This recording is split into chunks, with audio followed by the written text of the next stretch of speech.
Hi, my name is Kristen Herring, and this is discussion board number 3 for the Chapter 8 Civil Rights Protection and Chapter 9 IDEIA laws. Equal protection means that the law applies equally to everyone regardless of who they are. And civil rights laws are provided in the 13th, 14th, and 15th Amendments of the Bill of Rights to the Constitution, and this guarantees the personal liberties which encompass voting, due process, and equal protection under the law.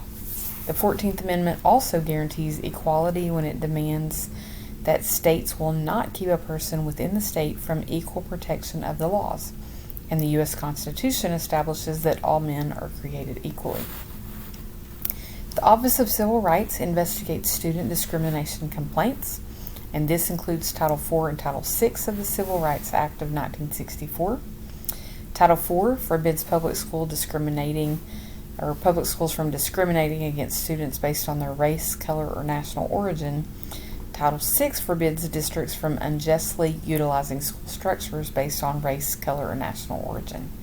These structures include, but are not limited to, policy for admitting students, placing students in certain classes or levels, choosing special education teacher assignments, disciplinary actions, and policies for removing students due to behavior. It also includes handling of racial hostility towards students. Students benefit when policies that prevent discrimination are in place and well known by all stakeholders. Continual professional development should occur to keep the faculty informed on policies, reporting, and recognizing discrimination in order to protect and prevent. Equal Education Opportunities Act, or EEOA, of 1974 prevents states from denying equal educational opportunities to students due to race, color, sex, or national origin by failing to do whatever is necessary to overcome language barriers that prevent a student from equally engaging in the learning. The 14th Amendment requires states to provide a free public education to all students, whether they are legal or not in the U.S. Students are entitled to an education and should not be penalized due to no fault of their own. Students benefit from multicultural classrooms in this setting as well, and the inclusion of English language learners can assist the whole class. It provides an opportunity for teachers to teach all students how to live together and how to live appropriately together in society. The EEOA brought several lawsuits into the court system, and I was going to mention a few of those. One main one I wanted to talk about is the one that my district has been in since the 80s, and that's Pulaski County Special School District, which is also was in the lawsuit with Little Rock School District as well. And reading through all of these, I saw pieces that are also a part of the DSEG lawsuit that PCSSD was in. We have reached unitary status in all 9 areas, but it was a challenge. We had reached unitary status for 7 of the 9, but until the past probably 2 years that we were working on the last one, and that was discipline. And we finally reached unitary status in discipline last year. So these are just a few of the court cases that we read about. Brown versus Board of Education, the first one, districts should be desegregated to the greatest extent possible, and it should be monitored until unitary status is reached. The second Brown versus Board of Education in 1955 ruled that racial discrimination is unconstitutional in public education, and it is the district's responsibility to make a good faith effort to prevent it in all areas. Green versus the County School Board of New Kent County ruled desegregation plans that are ineffective should be removed and effective plans should be created.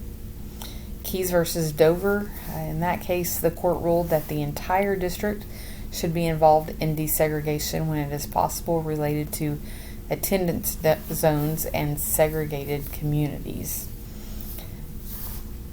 Students benefit from these lawsuits because discrimination prevents all students from having equal opportunity to achieve and reach their full potential. Inevitably, society suffers when all the students are not given equal access. All right, moving on into the IDEIA and children with disabilities. IDEIA provides rights to students with disabilities and to their parents, and educational leaders are required to make sure that these rights are protected. And 6 principles came out of IDEIA. The first one, districts cannot reject a student regardless of the disability, and districts are required to make contact with parents of students who are not receiving services and offer them to them. Number 2, complete non-discriminatory evaluations to assess a student for a disability, create an IEP, and plan for services if the student qualifies. Number 3, provide an appropriate education for students with disabilities through the creation of an IEP with an IEP team. Goals are to be established and monitored by that team. Number 4, provide a free and appropriate education in the least restrictive environment and provide services to those students that are in private schools if needed. Number 5, due process is in place to protect students with disabilities, and the parents are to be kept informed and allowed to ask for a due process hearing. And number 6, parent and student participation is key. It's a key safeguard to IDEIA. Students benefit from the following under IDEIA. Number 1, parental involvement in the entire process is important, and it serves as it gives the students an advocate for them until they are able to advocate for themselves. Number 2, a free and appropriate education in the least restrictive environment provides these students the opportunity to advance socially and academically. General education students also have a more accurate picture of society when all students are learning together, and that leads to more inclusive attitudes in society.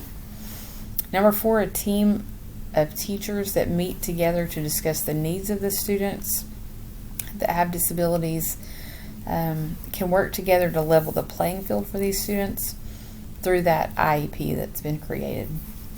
There's also Section 504 Act that protects all individuals with disabilities that are participating in programs that receive federal funds.